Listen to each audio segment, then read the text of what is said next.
Hi friends, welcome to stories of Rehu. Idinjoli Khader, Erinjadi Moosa, Kalamkunji Sudhakaran, Samampelil Sam Jose, Vallaramkattil Pareeth. പേരുകൾ കേട്ട് ഞെട്ടണ്ട കുഞ്ഞേ. ഇവരാരും ഗുണ്ടകളോ റൗഡികളോ അല്ല. മങ്ങാരം വീട്ടിൽ സുരേന്ദ്രൻ മുതലാളി അത് പറഞ്ഞ് തന്റെ വലിയ കുടവേറും കുലുക്കി ചിരിച്ചപ്പോൾ ചായക്കടക്കാരൻ കുഞ്ഞു മുഹമ്മദ് ചെറിയ പുഞ്ചിരിയും മുഖത്തണിഞ്ഞ് ചായ മക്കാനിയിൽ കുപ്പി ഗ്ലാസ് കഴുകുകയും സമോവറിൽ തീയുടെ ചൂട് ശരിയാക്കുകയും ചെയ്തുകൊണ്ട് തന്റെ മുതലാളിയുടെ സംഭാഷണം ശ്രദ്ധിക്കുന്ന മാതിരി അഭിനയിച്ചു. ഗ്രാമത്തിലെ നാലും കൂടുന്ന മുക്കിൽ പൊട്ടിപ്പൊളിഞ്ഞ ആൾത്തറയ്ക്കടുത്ത് പഴയ കാലം ഓർമ്മിപ്പിക്കുന്ന ആ ഓലമേഞ്ഞ ചായക്കടയും ബെഞ്ചുമൊക്കെ സുരേന്ദ്രൻ മുതലാളി പുനഃസൃഷ്ടിച്ചത് ലാഭം കിട്ടുമെന്ന ആഗ്രഹത്തിലല്ലെന്ന് നന്നായി അറിയുന്നത് കുഞ്ഞു മുഹമ്മദിന് തന്നെയാണ്. പണക്കാരന്റെ ഓരോ കാര്യങ്ങളെ എന്ന് മനസ്സിൽ പറഞ്ഞിട്ട് നെടുവീർപ്പുമിട്ട് അയാൾ അവിടെ ആകെ ഓടി നടന്നു.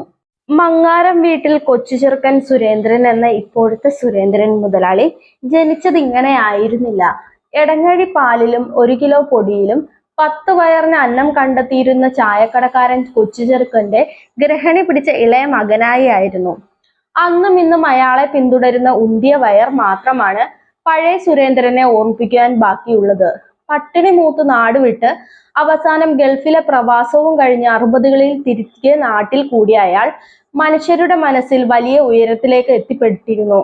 മനസ്സിൽ പഴയത് മറക്കാൻ പാടുണ്ടോ എന്ന ചോദ്യവും നാട്ടാരോട് ഉന്നയിച്ച് സുരേന്ദ്രൻ പണ്ട് തന്റെ അച്ഛൻ കുടുകിടപ്പായി നടത്തിയ ചായക്കട നിന്നിരുന്ന സ്ഥലത്തോടൊപ്പം ജന്മിയുടെ 2 ഏക്കർ ചുളുവിൽ സ്വന്തമാക്കി. അവിടെ ഷോപ്പിംഗ് കോംപ്ലക്സും സൂപ്പർ മാർക്കറ്റും തുടങ്ങിയതും അച്ഛന്റെ ഓർമ്മയ്ക്ക് എന്ന് പറഞ്ഞ് ഒഴിച്ചിട്ടിരുന്ന 10 സെന്റ് സ്ഥലത്ത് പഴയ ചായക്കട അതേപോലെ ഉണ്ടാക്കി. അച്ഛന്റെ സഹായിയായി നിന്ന കുഞ്ഞു മുഹമ്മദിനെ തന്നെ ഏൽപ്പിച്ചതും നാട്ടുകാരെ പരിഹസിക്കാനാണ് എന്ന് ഒരു അടക്കി പിടിച്ച സംസാരം നാട്ടിൽ ഇല്ലായികയില്ല എന്നതും ശരിയാണ്. എന്നാൽ സുരേന്ദ്രന്റെ മനസ്സിൽ വേറെ പലതും ഉണ്ടായിരുന്നു. ചെറുപ്പത്തിന്റെ ഗൃഹാതുരത്വം മുതൽ നാട്ടിലെ ഒറ്റപ്പെട്ട വാർദ്ധക്യങ്ങൾക്കു ചുറ്റിയിരുന്ന് വെടിവട്ടം പറയാനും പുരോഗതിയുടെ ക്ഷണപ്രഭാചലഞ്ചത്തിനിടയിലും പഴമയുടെ സുഖവും സൗരഭവും പരത്താനും സ്വയം ബഹിഷ്കൃതമാവുന്ന മനസ്സുകൾക്ക് ഒരു അഭയസ്ഥാനവും ഒക്കെ അയാളുടെ ചിന്തയിൽ സ്ഥാനമുണ്ടായി. അത് ശരിവെക്കുന്നതായിരുന്നു നാട്ടിലെ പ്രതികരണവും. മമ്മദേ, സുരേന്ദ്രൻ മുതലാളി നീട്ടി വിളിച്ചു. തന്റെ വെടിവട്ടം തുടർന്നു. ഇവരൊക്കെ പ്രവാസികളുടെ ആദ്യ തലമുറയിലെ പ്രതിനിധികളാണ്. ദുബായ് കടപ്പുറത്ത് പാസ്പോർട്ടും വിസയും ഇല്ലാതെ കട്ടമരത്തിൽ ബോംബെയിൽ നിന്ന് കയറിക്കൂടി മുൻപേ പറന്ന പക്ഷികൾ. അവരാണ് പിന്നെ വന്നവർക്ക് ആതിഥേയരായത്. കാലങ്ങൾ കഴിഞ്ഞപ്പോൾ കാസർഗോഡ് എംബസി വഴി കള്ള പാസ്പോർട്ടിൽ തിരികെ വന്ന് നേരായ മാർഗത്തിൽ തിരികെ എത്തി പ്രവാസത്തെ അനർത്ഥമാക്കിയ മഹാരഥന്മാർ. അയാൾ പഴയ ഓർമ്മകൾ തിരികെ പിടിച്ച് പൊട്ടിച്ചിരിച്ചു. അയാൾ അങ്ങനെയാണ്. ചിലപ്പോൾ മമ്മദേ എന്ന് നീട്ടി വിളിക്കും, ചിലപ്പോൾ കുഞ്ഞി എന്നും. 10 ചായയോ പഴംപൊരിയോ നെയ്യപ്പമോ വെട്ടുകേക്കോ വിറ്റിട്ട് വേണ്ട സുരേന്ദ്രൻ മുതലാളിക്ക് ജീവിക്കാൻ. ഇനി ഇതൊക്കെ കഴിക്കാൻ വേണ്ടിയാണ് എന്ന് വെച്ചാലും ഉപ്പ് നോക്കാൻ പോലും മുതലാളി മുതിരാറില്ല. അത്രയ്ക്കുണ്ട് ഗുളികകൾ കഴിക്കാൻ. ഇടയ്ക്കിടയ്ക്ക് പറയും, കുഞ്ഞി, എനിക്ക് മരണത്തെ ഭയമാണ്. ലോകത്തിന്റെ വിവിധ ഭാഗത്ത് ജോലി ചെയ്യുന്ന മക്കളും അവരെ ഊഴം വെച്ച് ചുറ്റാൻ പോകുന്ന ഭാര്യയും കഴിഞ്ഞാൽ അയാൾ ഒറ്റയ്ക്കാണ് ആ വലിയ വീട്ടിൽ. പിന്നെ വലിയ മുന്തിയ ഇനം 2 പട്ടികളും. കുഞ്ഞു മുഹമ്മദിനറിയാം, വൈകുന്നേരം തരുന്ന ആ നോട്ടുകളാണ് തനിക്കും ബീവി കുഞ്ഞീവിക്കും വയറ്റിലെ നോവടക്കുവാൻ ബാക്കിയുള്ളൂ എന്ന്. അതൊരു ദാനമാണ് എന്ന തോന്നൽ ഉണ്ടാവാതിരിക്കാനാണ് ഇങ്ങനെ ഒരു സെറ്റപ്പ്.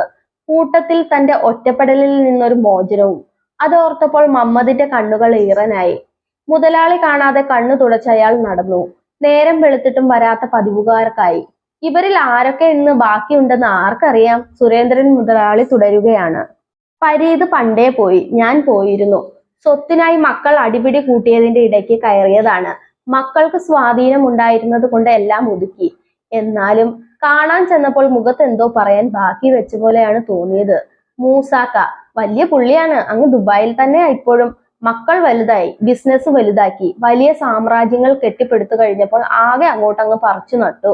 അടുത്ത കാലത്ത് വീണ്ടും ഒരു കല്യാണമൊക്കെ കഴിച്ചു എന്ന് പറയണ കേട്ടു. ചെറുപ്പക്കാരിയാന്നാ കേട്ടെ. എന്തോ എന്തോ. അത് പറയുമ്പോൾ ഒളികണ്ണുകൊണ്ട് മമ്മദിനെ നോക്കി വഷളം ചിരിച്ചിരിക്കുന്നുണ്ടായിരുന്നു. സാം ജോസ് അധികം താമസിയാതെ നേഴ്സിനെ കിട്ടി. കോട്ടയംകാരി ആണെന്നാ തോന്നുന്നേ. അമേരിക്കയിൽ പോയി. ഇപ്പോൾ അവനും നല്ല നിലയിൽ തന്നെ.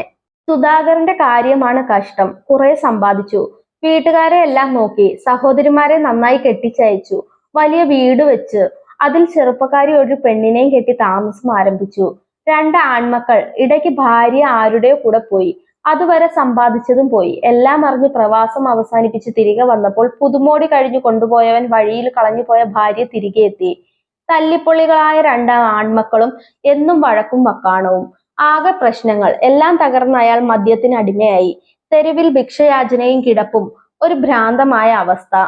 ചെറുപ്പത്തിൽ മോടിയിൽ നടന്ന മനുഷ്യൻ അവസാനം സ്വന്തം വീട്ടിൽ ചോരയിൽ മുങ്ങി അനാഥനായി അവശനായി കിടന്ന അയാളെ നാട്ടുകാരാണ് ആശുപത്രിയിൽ എത്തിച്ചത്.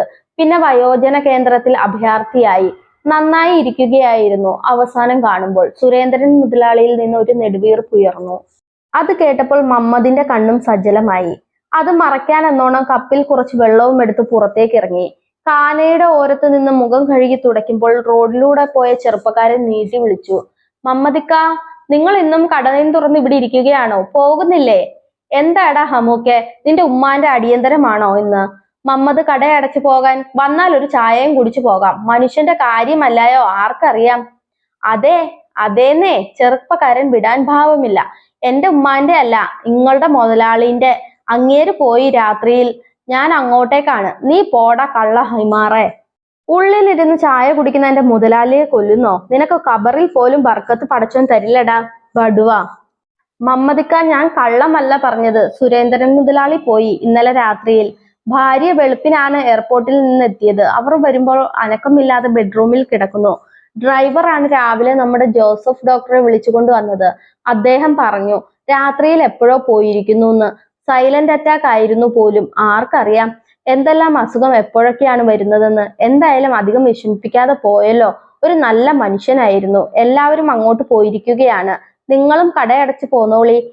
മുതലാളി മാത്രമല്ലല്ലോ, നിങ്ങളുടെ ചങ്ങായി കൂടിയല്ലേ. മമ്മദിന് നിൽക്കുന്ന ഭൂമി കീഴിലേക്ക് പോകുന്ന പോലെ തോന്നി. ഭൂമി കുലുക്കം പോലെ. അയാൾ തന്റെ ചായക്കടയ്ക്കുള്ളിലേക്ക് ഓടി. അവിടെ ചടഞ്ഞിരുന്ന് വയറ് കുലുക്കി ചിരിക്കുന്ന സുരേന്ദ്രൻ മുതലാളിയെ കാണാൻ. കേട്ടത് കള്ളമാണെന്നുറപ്പിക്കാൻ. എന്നാൽ അവിടം ശൂന്യമായിരുന്നു. അവിടം ചുറ്റിയടിച്ച ചെറുകാറ്റിൽ അപ്പോഴും മുതലാളി വരുമ്പോൾ പരക്കുന്ന അത്തറിന്റെ മണം ബാക്കിയായിരുന്നു.